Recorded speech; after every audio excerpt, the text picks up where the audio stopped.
As expected, Newcastle went on something of a spending spree in January. In their first transfer window under new ownership, the Magpies spent more than any other Premier League club, adding 5 key players to their squad. Here's 3 ways they could line up as a result.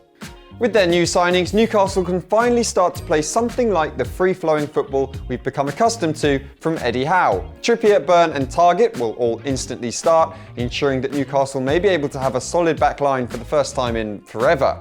But the key will be in midfield. Joe Linton's transformation into a box-to-box midfield dynamo under Eddie Howe has made him a force in tackles, aerial duels and dribbling.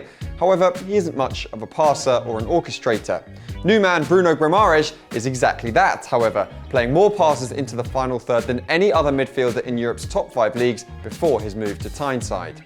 Bruno is a true midfield general, creating chances, making tackles and completing take-ons. The only other player to match his 35 plus in each metric so far this season is Bernardo Silva. Given the control and dynamism offered by the Brazilian duo, the third midfielder could only be the goal-scoring Joe Willock.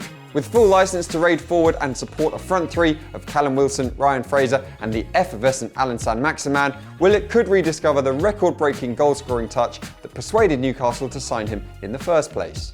Chris Wood seemed like a strange signing for Eddie Howe, as he's more of a sledgehammer than a scalpel, but a rugged 4-4-2 would facilitate some destruction. The back 4 remains the same, and you could pick any partner for Bruno in the centre of midfield.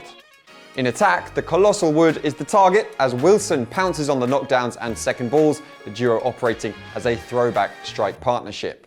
Since joining Burnley, the New Zealand international's tally of 17 headed goals is only bettered by Dominic Calvert-Lewin, and he has contested more aerial duels than any player in the division, so he just needs the service.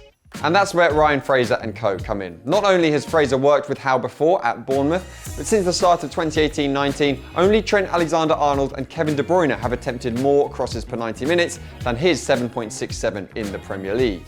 Adding to this penalty box siege would be Kieran Trippier, who's already averaging 9.9 passes into the box per 90 since making the switch from Atleti, and Matt Targett. An eager crosser of the ball, the Aston Villa loanee is able to reach the byline more often than Matt Ritchie, another serial crosser in the Newcastle ranks should they want to go full 4-4-2 mode. The final option is all about the Dan Burn Inferno. Here, club captain Jamal Lascelles sits in the middle of Fabian Schär and the boyhood Newcastle fan, with the latter being unleashed by the system much as he was at Brighton. Since the start of 2019-20, among Premier League players to have played at centre-back, only Luke Ayling and Chris Basham have attempted more take-ons than Burn.